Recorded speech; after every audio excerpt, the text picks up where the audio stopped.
సహాయపడతాడు. చాలా మంచి వ్యక్తి. కానీ కొన్ని అలవాట్లు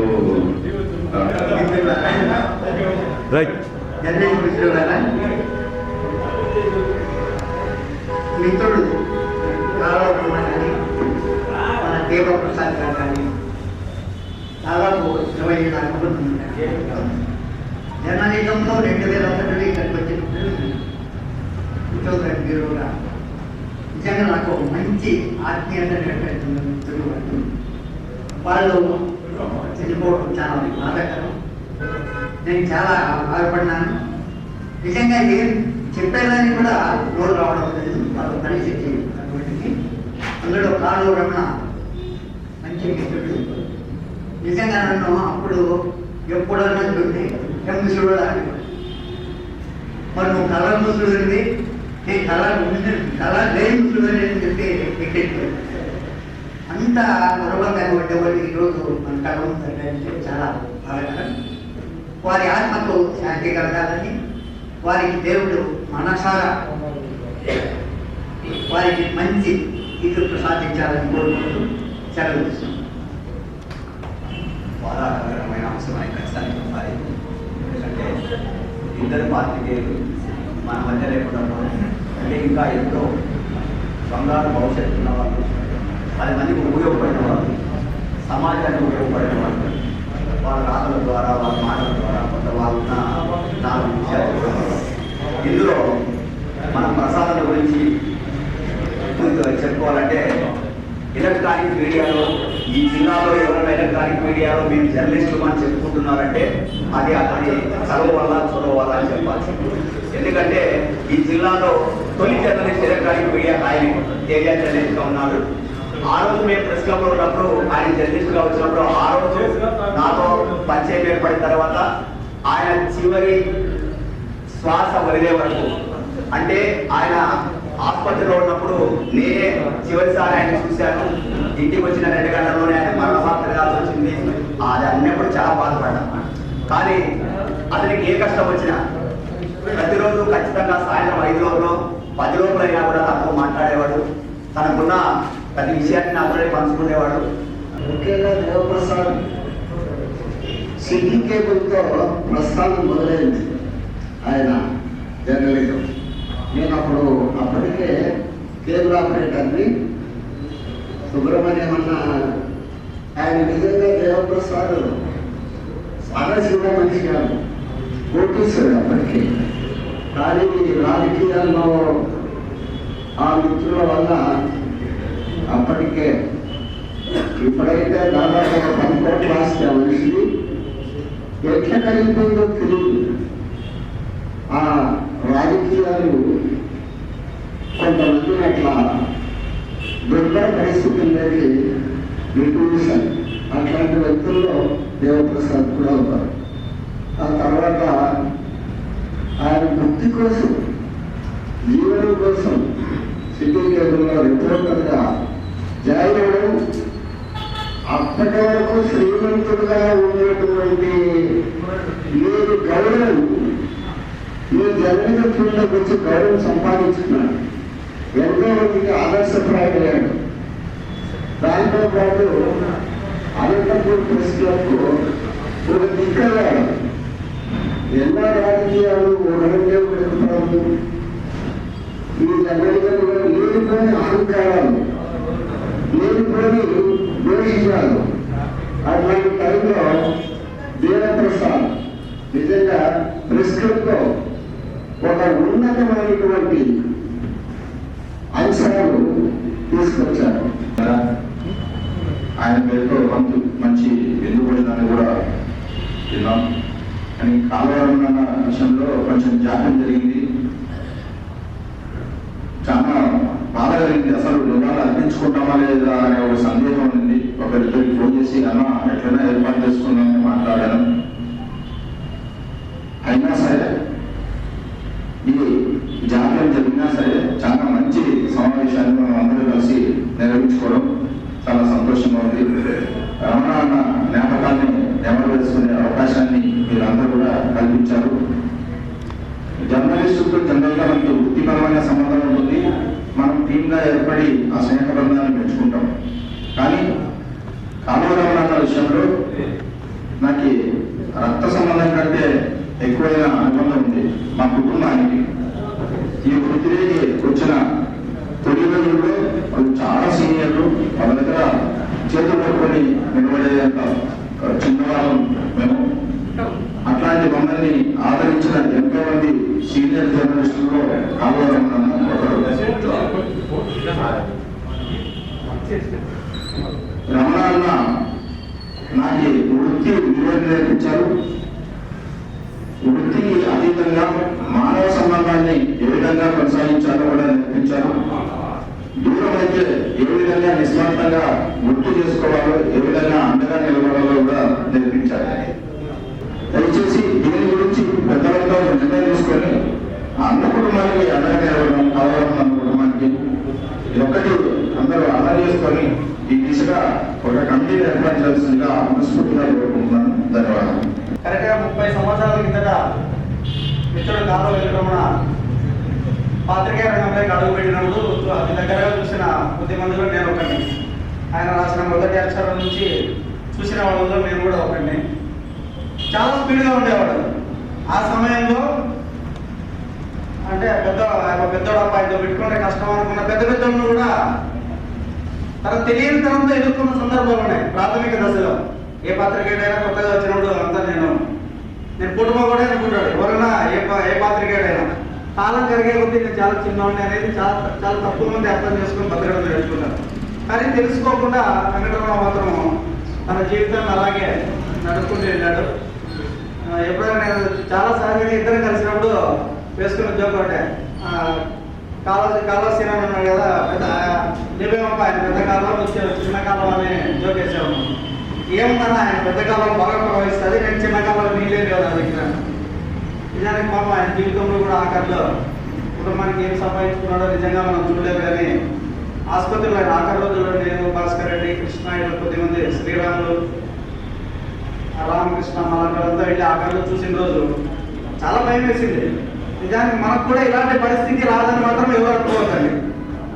అన్ని వైపులా కాళ్ళు, చేతులు, ఈవెన్ మెడ కూడా అంటే తిప్పడానికి కూడా వీలైనంతగా మనిషిని కట్టి పడేసి చికిత్స అందించే పరిస్థితి మనకు ఏ రోజైనా వస్తుందేమనే భయము అక్కడ చూసిన వాళ్ళందరికీ మాకే కలిగింది. సో నిజానికి ఆ కుటుంబం కొద్దిగా ఇబ్బందుల్లో ఉంది. రామాన్యాయులు కట్టి హామీ ఇచ్చారు, మనమంతా కలిసి చేద్దామని. మనమంతా కదా అవసరమైతే మనం ఇక్కడే మన చేతనంతా మనం కూడా సహాయం స్టార్ట్ చేసి నాయకుల దగ్గరికి వెళ్ళి సెక్రటరీ అది కూడా చేద్దాం వీలైనంత. ఇట్లాంటి ఫ్యామిలీలన్నీ ఎవరైనా నిలదొక్కున్న వాళ్ళు ఉన్నారు. పాత్రికేయంలో కూడా పర్లేదు, కుటుంబాన్ని ఇబ్బందులు పెట్టుకుంటే కొంచెం నిలదొక్కున్న వాళ్ళు కొద్దిమంది ఉన్నారు, 10%. కానీ ఇబ్బందులు ఉన్న వాళ్ళు కూడా ఎక్కువ ఉన్నారు. మనం ప్రశ్నించుకుంటే మనం భద్రంగా ఉన్నామా, మనం నిజంగా భద్రంగా ఉన్నామని ప్రశ్నించుకుంటే మాత్రం మనకు భయం కలుగుతుంది. ఆ భయాన్ని పోగొట్టడానికి మన ప్రెస్ క్లబ్ అంటూ ఒకటి నిజంగా దీన్ని బాగా శ్రద్ధగా తీర్చిదిద్దుకొని ఇక్కడ ఇట్లాంటి డిమైజ్డ్ పర్సన్స్కి, ఆ ఫ్యామిలీస్కి ఏమన్నా మనం చేయగలిగేలాగా ఒక భరోసా ఇచ్చే ఒక చిన్న కమిటీ, ఏదైనా అత్యవసర సమయాల్లో ఎవరైనా కుటుంబంలో ఏమైనా జరిగితే ఆదుకోవడానికి చిన్న కమిటీ, చిన్న ఫండింగ్ మనం పెట్టుకుని ముఖ్యమైన అంశాన్ని తీసుకొని అందరూ ముందుకు రావాలని కోరుకుంటూ ఈ అవకాశం ఇచ్చిన మిత్రులందరికీ వందనాలు సమర్పించారు. హిందూపులో చేస్తున్నప్పటి నుంచి జ్యోతిలో చేసేవాడు. తర్వాత 6 నుంచి చనిపోయే రోజు కూడా అట్లా ఉన్నాను. ఎప్పుడు కూడా ఈ ఫ్రెండ్షిప్లో ఆ మధ్య అతని అలమరికలు చాలా అఫెక్షనేట్గా ఉండడము, ఎవరితో ఇబ్బంది వచ్చిన ఇమ్మీడియట్గా రియాక్ట్ అవ్వడము చాలా మంచి వ్యక్తి. కానీ చివరి దేశంలో మాత్రం చాలా దారుణంగా ఇబ్బంది పడ్డాడు. అది చాలా బాధ. ప్రసాదాలు చూస్తే ఆయనతో అదే అఫెక్షన్. ఆయనతో డెలివరీ నుంచి ఆయన చనిపోయారు. డాడీని మెడికల్ కాలేజీలో హ్యాండ్ ఓవర్ చేసిన రోజు అంత అఫెక్షన్ అట్లే ఉంది నాకైతే. ఏ రోజు కూడా పల్లెత్తి మాట ఆయన ఇంటి నా మధ్య ఎప్పుడు వచ్చింది డిఫరెన్సెస్. ఇద్దరు అదే పరిస్థితి. నా రిక్వెస్ట్ ఉంటే చాలాసార్లు అడిగినాను, మన పరిస్థితి ఎట్లా ఉందంటే మహేష్ గారు చెప్పిన, భాస్కర్ చెప్పినారు, దళితులు ఎంతైతే చనిపోయిన రోజు జర్నలిస్టులు ఫ్యామిలీ తిట్టుకుంటున్నారు. ఈ ఉండవాడు ఎంత చెప్పాను కర్మలు వేసే లేదు. మన కల్చర్ కనీసం ఒకసారి బయట చేస్తే 15,000 ఖర్చు అవుతారు మినిమం. అది కూడా ఉండదు. చందాలు చేసుకునే సందర్భం చాలా పరంగా ఎందుకో ఇది రియాక్షన్ రాలేదు గవర్నమెంట్ నుంచి కూడా. దయచేసి ఈ ప్రెస్ క్లబ్ నుంచి ఈ సందర్భంగా ఫస్ట్ గవర్నమెంట్ ప్రెజర్ పెట్టి ఏ జర్నలిస్ట్ అయిపోయినా కనీసం 10 కిలోమీటర్లు మొదలైంది వాళ్ళ ఇంట్లో తిప్పుకోకూడదు. కనీసం ఆ మంట ఖర్చు పరిస్థితిని ఇమీడియట్ గా ఇచ్చే ఏర్పాట్లు చేయాలి. ఎందుకంటే గవర్నమెంట్ ఆఫీసర్స్ ఇస్తున్నారు, రిటైర్డ్ పర్సన్స్ ఇస్తున్నారు. ఆ యాంకులు ఇవ్వాలనేది ఖచ్చితంగా అవసరం అయితే డిమాండ్ నేను అనుకుంటున్నాను. ఈ సందర్భంగా ఇద్దరు కూడా సన్నిహితంగా ప్రొఫెషన్లో సన్నిహితంగా ఉన్నటువంటి వ్యక్తుల్ని ఇంత త్వరగా కోల్పోవడం అనేది అత్యంత బాధాకరం. అయితే మనకు జాతస్య మరణం ధ్రువం అంటారు కాబట్టి పుట్టినవాడు గిట్టకు మానదు. అయితే మనం జీవించే టైంలో మనకు జర్నలిస్టుగా మన మధ్యలో కొన్ని వైషమ్యాలు కూడా ఉంటాయి. నేనే గొప్ప, నేనే ఎక్కువ, వాళ్ళు తక్కువ అనే ఫీలింగ్స్ ఉంటాయి. కానీ అవి ఎన్నిన్నా ఒక మనిషి 10 మందికి సహాయపడేటువంటి పరిస్థితిని అయితే తీసుకురావాలా. నేను మ్యాక్సిమం నేను కూడా చాలా మందికి అంటే సాయం చేస్తూ వచ్చినాను. అయితే ఈ కాలంలో నాకు చాలా బాగలేదు అనుకున్న టైంలో అసలు నాకు సమాచారం తెలీదు. చనిపోయిన తర్వాత నేను వాట్సాప్ గ్రూప్లో చూసుకున్నాను. మార్నింగ్ వెళ్ళి పలకరిద్దాం అనుకుంటే కాస్త ఒక గంట లేట్ అయింది. అప్పటికే ఇంటికి తీసుకెళ్లారు. నాకు నిజంగా చాలా బాధ అనిపించింది. కనీసము సన్నిహితంగా ఉన్నటువంటి వ్యక్తి ముఖాన్ని కూడా చివరిసారిగా చూడలేకపోయాలి అనేటువంటి బాధ అయితే కలిగింది. అయితే చిన్న మన వాళ్ళు కూడా జర్నలిస్టులు చిన్న పొరపాటు చేశారు. ప్రెస్ క్లబ్ లో కనీసం 10-11 గంటల వరకు ప్రెస్ క్లబ్ లో భౌతికాయన గురించి అందరికీ సందర్శనార్థం పెట్టింటే బాగుండేది. అదొకటి పొరపాటు జరిగింది. సో నెక్స్ట్ టైం ఏదైనా జరిగినప్పుడు కూడా దయచేసి ప్రెస్ క్లబ్ అనేది ఒకటి ఉంటుంది కనుక ఇక్కడ భౌతికాయన గురించి మనం ఇవ్వాలనుకుంటే మిగతా వాళ్ళు కూడా చూసుకునేదానికి అవకాశం ఉంటుంది. నేను ప్రసాద్ గారికి అసలు ప్రెస్ క్లబ్ లేకపోతే ప్రసాద్ లేదు, ఆ ప్రసాద్ లేకపోతే ప్రెస్ క్లబ్ లేదు. ఆయన పెద్ద దిక్కు. ఆ పెద్ద దిక్కు లేకుండా పోతే ఇక్కడికి వచ్చి మాకైతే కొరత. చివరిదాకా నాతో మాట్లాడారు.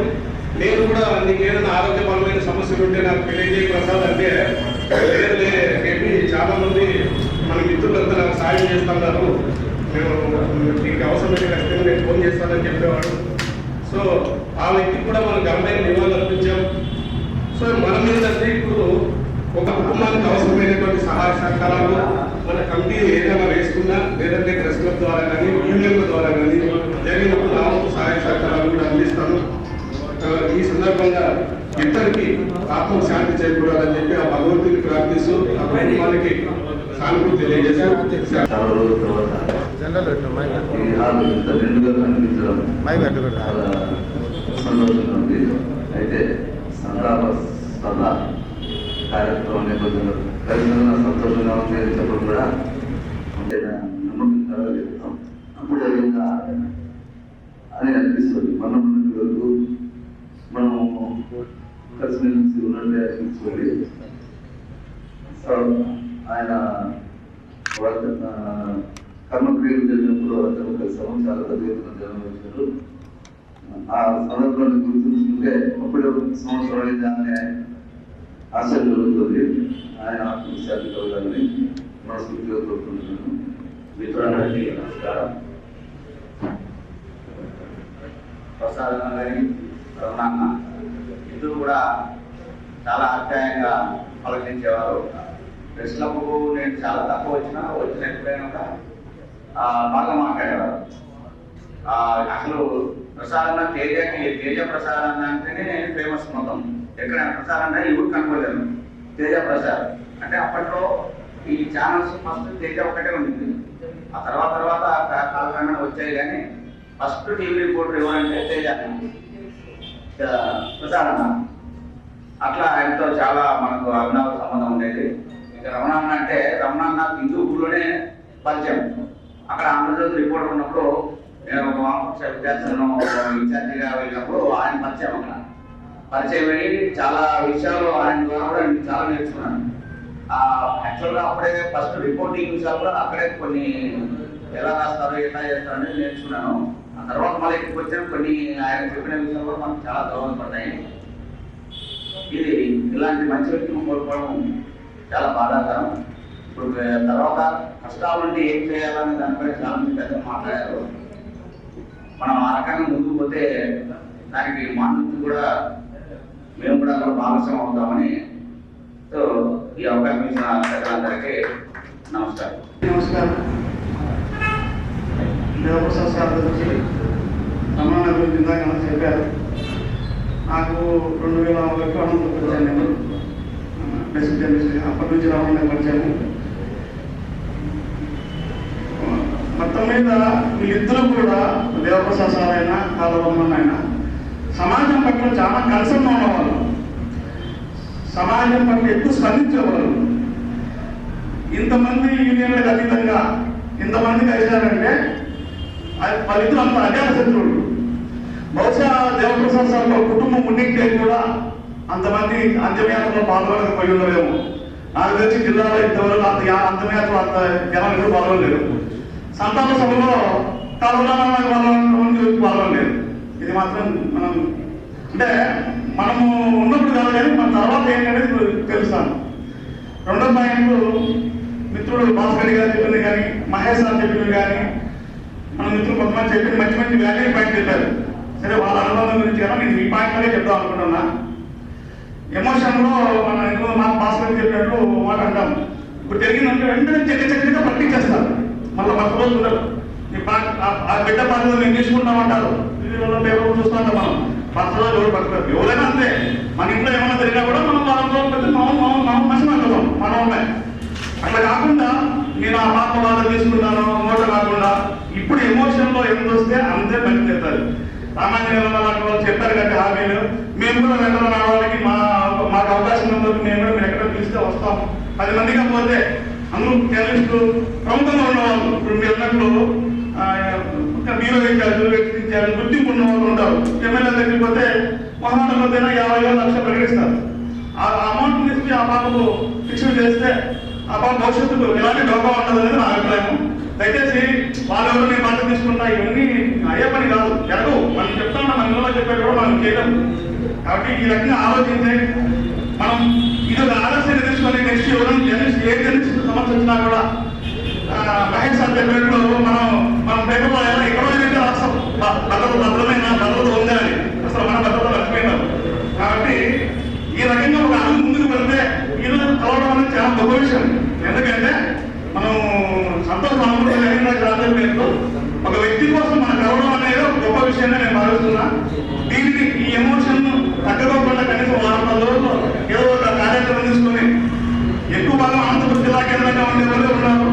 కాబట్టి మనం అందరం 10 మంది పోతే ఎంతో సాయం వస్తుంది. ఆ పాపతో వెళ్తే ఆ పాప భవిష్యత్తుకు దోకా ఉండదు. ఆ రకంగా ఆలోచన చేయాలని మేము కూడా మా వంతులు మీ వెనకాల రావడానికి సిద్ధంగా ఉన్నామని తెలియజేసుకుంటున్నాం. దేవప్రసాద్ కాలవరమణ వృత్తి సందర్భంగా నిశ్చయమైన ప్రశ్న కొద్దిగా కలకలలాడే విధంగా చేసేందుకు ఏర్పాటు చేసిన జర్నలిస్టులందరికీ కృతజ్ఞతలు. అలాగే కొందరు పెద్దలు సూచించిన మేరకు ఇప్పటి నుండి జర్నలిస్టుల బాధలు అర్థం చేసుకొని వారు ఒకవేళ వారికి ఇబ్బందులు ఉన్నా చనిపోయిన తర్వాత కాదు, కొద్దిగా ఆర్థిక సమస్యలు కానీ ఆరోగ్య సమస్యలు కానీ హాస్పిటల్ ఉంటే వెంటనే వాళ్ళకి ఆదుకునేకి కమిటీ ప్రయత్నించేందుగా కోరుతున్నాము. గతంలో అలా ఏమైనా జరిగింది అంటే కన్నా 6 నెలలు వల్లీనే ఇచ్చేవాళ్ళు కాదు. జర్నలిస్టులు పరిశీలించాలా, వాళ్ళ ఆరోగ్య స్లిప్పులు ఇవ్వాలా, అవన్నీ రూల్స్ నిబంధనలతో కుటుంబీకుల వాళ్ళు ఇచ్చేది మనం 10,000. ఆ 10,000 ఆ హాస్పిటల్లో జర్నలిస్ట్ ఉన్నప్పుడు లక్షతో సమానము. అటువంటి పరిస్థితుల్లో ఎనగా ముందు ఆలోచించకుండా ఫస్ట్ ఆర్థిక సాయం అందించి తర్వాత కావాలంటే విచారణ చేయాలి, మంచిదా కద్దదా అనేది. అదే నేను కోరుతున్నాను. అలాగే వాళ్ళు చనిపోయిన పక్షంలో ఈ కమిటీలు ఈ జిల్లా అధ్యక్షులు కాకుండా సపరేట్ కమిటీ జర్నలిస్టుల కోసమే ఆరోగ్యం కోసం కానీ హెల్త్ ఒకవేళ మృతి చెందిన వారికి ఇబ్బందులు సాయానికి ప్రత్యేక కమిటీ ఏర్పాటు చేస్తే ఆ కమిటీ వాళ్ళని చూసుకుంటారు బాధ్యతాయుతంగా. ఏ పక్షంలో అందరూ ఒకే కమిటీలో అందరూ ఒకరే ఉండి అన్ని ఒకరే చూసుకోమంటే కాని పని. దయచేసి నా సలహా ఈ కమిటీ పేరు ఆ కమిటీ పేరు ప్రత్యేక ప్రారంభించి ఇది కూడా పార్టీల కోసమే కాబట్టి పని చేసే వాళ్ళు ఆదుకునే వాళ్ళని స్వచ్ఛందంగా వచ్చే వాళ్ళని తీసుకొని ఇందులో ఏర్పాటు చేసేందుగా మనస్ఫూర్తిగా నేను కోరుతున్నాను. నమస్కారం. ఇద్దరు దేవప్రసాద్ కానీ మా కాలువతో ఇద్దరితో నాకు ప్రత్యేకమైన అనుభవం ఉంది. పర్సనల్ అటాచ్మెంట్ కూడా ఇద్దరితో ఉంది. కాలువతో మామూలుగా నేను కామెడీగా మాట్లాడేవాడిని. టీవీ రిపోర్టర్ నేను. టీవీ రంగంలో కానీ నేను ఎక్కడో తీసుకోవాలనుకున్నాను, వీడియో ఉంటే కామెడీగా నవ్వుకునేవాడు. నేను వీడియో ఉంటే ఎక్కడ అంటే అంత చదువు ఉండేది, కామెడీగా మాట్లాడేవాడు కలిసేటప్పుడు. సో ఆయన ఆరోగ్యం బాగాలేదని తెలుసు కానీ లాస్ట్ వరకు ఈ చేతిలో ఉన్నాడనేది ఒక వారం 10 రోజుల ముందు నాకు కూడా తెలియదు. హాస్పిటల్లో మిత్రులు స్క్రోలింగ్ గ్రూప్స్ లో, వాట్సాప్ గ్రూప్ లో చూసాం. చనిపోయిన వార్త కూడా తెల్లవారుజాము నుంచి వచ్చింది కానీ కొంచెం ఆలస్యం చూసుకున్నాను. చివరి నిమిషంలో పోయి చివరి చూపు చూసే అవకాశం కూడా నాకు దక్కింది. చాలా మంచి వ్యక్తి, ఎప్పుడు కూడా కలిసి నవ్వుతూ మాట్లాడేవాడు, కామెడీగా ఉండేవాడు.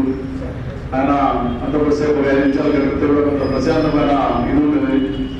దేవప్రసాద్ టీవీ రిపోర్టర్, ఆయన చాలా సీనియర్ నాకంటే. నేను ఈ టీవీ స్ట్రింగర్ గా ఉన్నప్పుడు ఈ వార్తలు షేరింగ్ దాంట్లో తరచుగా మాట్లాడేవాడు, ఆయన గైడ్ చేసేవాడు. జనరల్ గా అప్పుడున్న కాంపిటీషన్ లో 3-4 టీవీలు ఉండేవి. ఈ టీవీ స్ట్రింగర్ గా నేను కొంత టెక్నికల్ గా పెట్టాను. స్ట్రోలింగ్ ఆనందపురం నగర్ శివార్లో జరిగిందని ఎవరు ఫోన్ చేసేవాళ్ళు కదా, ఆయన ఫోన్ చేసేవాడు. ఏదో విన్నావు ఏడ జరిగింది ఏమంటే అప్పటి నుంచి కూడా ఎంతో అనుబంధం ఉండేది. సో అలాంటి వ్యక్తి కొంత పర్సనల్ విషయాలు కూడా నేను ఏదన్నా ఆయనకి పర్సనల్ విషయాలు చెప్పే ఉంటే ఇదేటువంటి కాదు. ఏదైనా ఆయన బాగా కోసమో లేదా ఆయనకి ఏదన్నా ఎవరైనా ఆయనకి మంచి సాయం చేశారని బయటికి తెలుస్తారని కూడా ఒప్పుకునేవాడు కదా. అలాంటి మనస్తత్వం మనకి తెలుసు. ఏదైనా చేస్తామంటే కూడా వద్దనేటువంటి, ఏదైనా వచ్చి ఏమైనా అయిపోతుందంటే కూడా ఏం లేదనేటువంటి వ్యక్తి. కానీ అలాంటి ఉన్నతమైనటువంటి మనస్తత్వం కలిగిన వ్యక్తి. సో ఇద్దరు కూడా ఈరోజు మధ్య లేకపోవడం చాలా బాధాకరం. ఇద్దరు కూడా లాస్ట్ లో కొంత దైన్యమైన పరిస్థితులు ఇద్దరు చనిపోవడం జరిగింది అనారోగ్యంతోనే. చాలా పూర్తిగా ఇక్కడ రూమ్ లో పెట్టినారు. పూర్తిగా నడలేని పరిస్థితుల్లో కూడా ఆసుపత్రికి వెళ్ళమంటే నేను వెళ్ళనని చెప్తే ఆ రోజు కొంత నేను చెప్పిన మాటలు మోటివేట్ అయ్యి హాస్పిటల్కి వెళ్ళాడు. అక్కడికి పోయిన తర్వాత అది క్యాన్సర్ అని తెలియడం దురదృష్టకరం. ఆయన హాస్పిటల్ నుంచి తిరిగి రాకుండా బాడీ నేర్చుకున్నాం. చాలా బాధాకరం. సో ఇద్దరికి కూడా ఘనంగా నివాళులు అర్పిస్తూ అందరికి కూడా అవకాశం ఇచ్చిన ధన్యవాదాలు తెలుపుతున్నాం. నలుగురం నాన్న కుటుంబానికి మనవంతు ఖచ్చితంగా అండగా ఉండామని చెప్పి భరోసా ఇస్తూ ఆశిస్తూ అందరూ కూడా అందరితో సంప్రదించి ఏం చేయాలనేది ఆయన కుటుంబ చదువు కానీ ఆ కుటుంబానికి ఏదైనా అవసరమైంది కానీ అందరూ కలిసి చేద్దామని చెప్పి అందరికి కూడా ఆశిస్తూ సెలవు తీసుకుంటాం. జర్నలిస్ట్ మిత్రులందరికీ వచ్చిన ఏదైతే సీనియర్ జర్నలిస్టు అదేవిధంగా ఎలక్ట్రానిక్ గురువుగా చెప్తుంటే దేవి ప్రసాద్ అన్నకి, అదేవిధంగా సీనియర్ జర్నలిస్ట్ కాళోజీ అన్నకి ఈరోజు నివాళులు అర్పించడానికి వచ్చిన ప్రతి ఒక్కరికి పేరు పేరున ధన్యవాదాలు చెప్తున్నాను. నేను మహాన్యూస్ అంటే జర్నలిస్ట్గా కూడా దాదాపు టీవీ 9లో హైదరాబాద్ మెట్రో సిటీలో 15 ఏళ్ళ పాటు అక్కడ వర్క్ చేసి వచ్చాను. తర్వాత 2018లో ఇక్కడ మహాన్యూస్ బ్యూరోగా అనంతపూర్ జిల్లాకు వచ్చినప్పుడు మొట్టమొదటిసారిగా మన దేవి ప్రసాద్ అన్న గురించి చాలా గొప్పగా చెప్పేవాళ్ళు. అంటే ఆనాట్లో తేజ టీవీ ఇట్లా డిజిటల్ యుగం లేనప్పుడు ఆయన క్యాసెట్లో ఒక ఫీడ్ ఎలా పంపేయాలి ఏంటంటే కూడా అనేక మంది గురువుగా ఆయన్ని భావించి ఆయన వెలుగులు చెప్పాడు ఎలక్ట్రానిక్ మీడియాకు. అనంతపూర్ జిల్లాలో ఈరోజు ఎలక్ట్రానిక్ మీడియాలో కెమెరామెన్లు కానీ రిపోర్టర్లు కానీ ఆయన చదువు వల్లే, ఆయన వెలుగు వల్లే ఈరోజు ఎలక్ట్రానిక్ మీడియాలో రాణించామని కూడా చాలా గొప్పగా చెప్తున్నారు. ఆయన ఆ వ్యక్తి గురించి వినడం కూడా నేను 1-2 సార్లు చూశాను ఇక్కడ ప్రెస్ క్లబ్ లో. ఆయన్ని పెద్దగా పరిచయం లేదు. అలాంటి వ్యక్తి గురించి అనంతపూర్లో ఒక సీనియర్ జర్నలిస్టులు ఎలక్ట్రానిక్ మీడియాలో లేకపోతే ప్రింట్ మీడియాలో ఆయనతో ఉన్న సత్సంబంధాలు నేను ఉన్నప్పుడు చాలా గర్వంగా ఉంది. అంటే మన దగ్గర డబ్బులు లేకపోతే ఆస్తి కాదు, ఇలాంటి పేరు ప్రఖ్యాతులు సంపాదించుకోవాలి. ఆయన లేకపోయినా కూడా 10 మంది మాట్లాడుకునే విధంగా కూడా జర్నలిస్ట్ అయితే పదవులు అంటే ఆ వృత్తి నుండి మంచి పేరు ప్రఖ్యాతులు తెచ్చుకున్నారు. ఇంకా కాలురావు నాడు నుంచి నేను 2018 హైదరాబాద్ నుంచి మహాన్యూస్ అనంతపూర్కి వచ్చినప్పుడు మన మిత్రుడు ఐటీఎస్ పేరు రామని ఆఫీస్లో అక్కడ పరిచయం అయిన కాలురావు నాడు ముక్క చుట్టూ మనిషి. అంటే ఏదైనా కూడా మొహం మీద చెప్పే వ్యక్తి. అంటే దాపరి కాలంలో డైరెక్ట్ గా మొహం మీద అనేస్తారు వాళ్ళు ఎవరన్నా. అంటే ఏది దాచుకునే వ్యక్తి కాదు. చాలా దగ్గర పరిచయము. ఆయన దాదాపు నేను 8-9 సంవత్సరాల నుంచి ఆయనతో అక్కడక్కడ కలిసినప్పుడు చాలా గొప్పగా చెప్పేవాడు. అలాంటి వ్యక్తి ఈ రోజు మన ముందర లేకపోవడం అనేది చాలా బాధగా ఉంది. ఇప్పుడు మనతో మాట్లాడిన దాదాపు ఆయన నివాళులర్పించేటప్పుడు సీనియర్ పాత్రికేయ మిత్రులు చాలా గొప్ప విషయాలు చెప్పారు. వాళ్ళు చెప్పినవన్నీ కూడా పాటిస్తూ కాలువ రమణ అమ్మాయికి ఒక కూతురు ఉంది, ఆ అమ్మాయి కూడా మంచి ఇంటెలిజెంట్, అందరూ జర్నలిస్ట్ కుటుంబం అంతా కలిసి వచ్చి ఆ కుటుంబానికి అండగా నిలుస్తామని ఈరోజు నేను కూడా మహానిస్ బ్యూరోలో అదేవిధంగా ఏపీజేఎఫ్ ఉమ్మడి జిల్లా అధ్యక్షుడిగా కూడా ముందుండి ఆ కార్యక్రమంలో పాల్గొంటామని ఈ అవకాశం ఇచ్చిన అందరికీ కూడా ధన్యవాదాలు. దేవప్రసాద్ వృత్తి చాలా బాధాకరం. కాలువన్న నాకు చాలా కాలం నుంచి పరిచయము. మేమిద్దరు ఆంధ్రలో కలిసి పనిచేశాము. ఆయన హిందూపూర్ పీసీ ఇన్ఛార్జిగా వర్క్ చేసేవారు, నేను ధర్మాక్ పీసీ ఇన్ఛార్జిగా వర్క్ చేశాను. అప్పటి నుంచి చాలా పరిచయము. ఆ తర్వాత ఆంధ్రప్రదేశ్లో కూడా కొంతకాలం కాలువన్న పనిచేశాను. తర్వాత నేను ఇక్కడ ఆంధ్రప్రదేశ్ డిస్ట్రిక్ట్ ట్రాఫిక్ బోర్డుగా వచ్చాను. అప్పుడు రోజు కలిసేటోళ్ళము కాలువన్న నేను లైఫ్ కలిసి టీ తాగేటోళ్ళము, కట్టి సుఖాలు మాట్లాడుకుంటాము, బాగా పరిచయం. అయితే ఇంత చిన్న వయసు, నాకంటే చాలా చిన్నవాడు కాలువన్న. ఇంత చిన్న వయసుకే చనిపోతాడని ఎవరు గురించి లేదు, చాలా బాధాకరమైన చనిపోవడం. రోజు కలిసే వ్యక్తి, రోజు మాట్లాడుతున్న వ్యక్తి ఉన్నట్టుండి ఇట్లా కావడం చాలా బాధాకరం. అదేవిధంగా దేవప్రసాద్ ప్రెస్ క్లబ్లో మెయింటైన్ చేసేవాడు. ఆయన చనిపోయిన తర్వాత ప్రెస్ క్లబ్ కళలు వినిమైపోయింది. అది కూడా నేను బాగుపడ్డా. ఆయన ఎంత బాగా మెయింటైన్ చేసేవారు, ఇప్పుడు చూసుకునేవాళ్ళు లేరు అని చెప్పి బాగా ఉన్నాయి. తర్వాత ప్రెస్ క్లబ్ టేకప్ చేసేవాళ్ళు బాగా అభివృద్ధి చేయడానికి కోరుకుంటున్నాను. ప్రసాద్ గారితో నాకు కొత్తగా పరిచయం లేనప్పటికీ మంచి సౌమ్యుడు అని ఇక్కడ ప్రెస్ క్లబ్లో కానీ మీడియాలో కానీ మంచి పేరు ఉన్నాయి. అలాగే రమణ గారితో నాకు మంచి పరిచయం ఉంది. ఆయన సౌమ్యుడు, అంటే నాన్ కాంట్రవర్సీ జర్నలిస్ట్. ఆయన ఒక రకంగా చెప్పాలంటే ఆయన ఎవరితో కూడా గొడవపడింది కానీ, ఆయన ఎవరి మీద కోపడింది కానీ నేను చూడలేదు. నాకు బాగా పరిచయం ఉన్నది ఈ 10 సంవత్సరాల్లో. తర్వాత అనేక విషయాలు, అంటే ఏదైనా ఈటీవీలో ఒక స్టోరీ ఇచ్చినప్పుడు కానీ ఇంకోటి కానీ అది చాలా బాగుంది సార్, మంచి అంశం తీసుకున్నారు అని ఆపి, అంటే వెహికల్లో పోతుంటే కూడా 2 వీలర్లో ఆపి చెప్పే వ్యక్తి ఆయన. అంటే జనరల్గా ఏదైనా ఒక అంశాన్ని, సొసైటీకి సంబంధించిన ఏదైనా ఒక అంశాన్ని ఒక జర్నలిస్టు దాన్ని ఫోకస్ చేసినప్పుడు అంటే ఇంకా కొంత బాగుంది, ఇట్లాంటివి ఇంకా బాగుంటాయి, ఇట్లాంటివి చేస్తే ఇంకా బాగుంటుంది అనే వ్యక్తి రమణ గారు. వీరిద్దరూ మన మధ్య నుంచి వెళ్ళిపోవడం అనేది ఈరోజు ఆ లోటు ఎవరు తీర్చలేనిది, ముఖ్యంగా ఆ కుటుంబాలకు ఎవరు తీర్చలేని లోటు. కాబట్టి అనంతపురం చరిత్రలో వీళ్ళిద్దరూ చిరస్థాయిగా నిలబడిపోతారు అనడానికి ఎలాంటి సందర్భం. ఈ అవకాశం ఇచ్చిన తేజప్రసాద్ నగేసినట్టు దేవప్రసాద్ తేజప్రసాద్ అంటే అందరికీ గుర్తుండేది. ప్రసాదంతో కానీ అలాగే కాలవరంతో కానీ 3 దశాబ్దాలుగా దాదాపు వాళ్ళతో ప్రయాణం కొనసాగింది. చివరి క్షణం వరకు వారికి ప్రెస్ క్లబ్తో అనుబంధం ఉండేది. ఎలక్ట్రానిక్ మీడియాకి సంబంధించి చాలా మందికి ప్రసాద్ అన్న గురువు అని చెప్పుకోవచ్చు. వేరే వాళ్ళకి ఏమో కానీ నా వాళ్ళకి అయితే స్క్రిప్ట్ ఎలా రాయాలి, ప్రింట్ మీడియాకి ఎలక్ట్రానిక్ మీడియాకి ఎలా ఉంటుందనేది చెప్పిన వ్యక్తి. కాలంలో నాకంటే వయసులో పెద్దవాడైనప్పటికీ రమణ అనేవాడిని చాలా క్లోజ్నెస్ ఉండేది. వార్తల్లో పనిచేసేటప్పుడు నేనేమన్నా ఒక స్క్రిప్ట్ రాస్తే ఇంటికి మార్చి వేరే రాసేవాడు. ఆయన రాశాడు అని చెప్పి ఆయన ఏదైనా రాస్తే హిందీకి మార్చేవాళ్ళు. నేను మార్చిన తర్వాత సరే కిందికి రాట్లేదు అనేవాడు. పైన హిందీకి మార్చి కిందికి వస్తే దానికి సంబంధం ఉండేది కాదు నేను మార్చిన దానికి. మరి ఆ హిందీకి పెడితే బాగుంటుంది పెడితే దానికేనో చెప్పింది నేను మార్చుతానని వచ్చినావు, దానికేనో మార్చు, ఇబ్బంది ఏం లేదు, నీ అనుభవం కూడా నేను చూడాలి, నేనేదో తప్పు చూపించడానికి నువ్వు తప్పు చూపించావు నగ్గి అనేవాడు.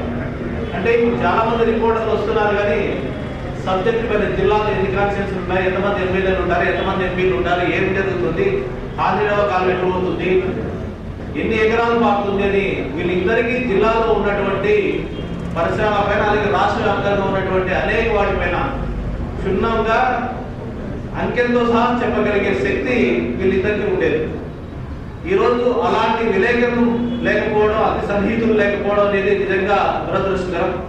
ఇది మనది, మనందరిది అనుకుని మనం ఐక్యంగా నిర్ణయం తీసుకుంటే సరిపోతుంది. ఈ పొద్దు జర్నలిస్టుగా అన్ని సంఘాలు మొత్తం అనుకూలంగా వచ్చాయి. ఒకవేళ మీ భేదాభిప్రాయాలు ఉన్నాయి, ఇంకోటి ఉన్నా మీరు ఎవరైతే మీకు ఏమన్నా దానిపైన ఒకవేళ అనుమానాలు ఉన్నా కమిటీకి సంబంధించి ఈరోజు అది కూర్చోవడానికి కూడా సిద్ధమవుతున్నాం. ఆ కమిటీ కూర్చొని ఒకే ఏకదాటిపైకి రావాలని నేనైతే కోరుకుంటున్నాను. ఎందుకంటే ఈ ఏకదాటిపైకి వచ్చేది ఈరోజు వస్తే నా అభిప్రాయం అంటే మట్టి ఖర్చులకైనా కనీసం రిపోర్టర్ చనిపోయినప్పుడు దాన్ని ప్రకటిస్తారనే ఒక ఆశ నాలో ఉంది. కాబట్టి ఇప్పటికైనా ఈ అభిప్రాయాన్ని సభ్యులందరూ ఏకీభవిస్తారని, అలాగే ఆ రకంగా ముందడుగేయాలని కోరుకుంటున్నాను. మీ అభిప్రాయాలన్నింటినీ కూడా పరిగణలోకి తీసుకొని ఈ సమావేశం అనంతరం తర్వాత 2-3 రోజుల్లో అలాంటి కమిటీ వేయడం, లేకపోతే ముందుకు వచ్చే వాళ్ళతో కలిసి ఈ కార్యక్రమాన్ని విజయంగా నడిపించడం అనేది ఒక నిర్ణయం తీసుకుంటాం. ఈ చనిపోయినలే కాదు, ఇప్పటి వరకు కూడా బతికిన చాలా మంది జర్నలిస్టులు, పేద జర్నలిస్టులు, పేదరికంలో ఉన్నటువంటి మిత్రులు చాలా మంది ఇంకా మన కంటి ముందు కనిపిస్తూనే ఉన్నారు. చాలా వరకు కూడా ఈ జర్నలిజంలో ఉండి పొద్దున్నేస్తే రాత్రి ఇంటికి పోయి 11 వరకు కూడా ఫ్యామిలీని పట్టించుకోకుండా వాళ్ళ ఆర్థికంగా చిరిగిపోయినటువంటి కుటుంబాలకి మేము ఇంకా ఇప్పుడు చూస్తూనే ఉన్నాం. కానీ వాళ్ళకి ఏమీ చేయలేకపోతున్నాం.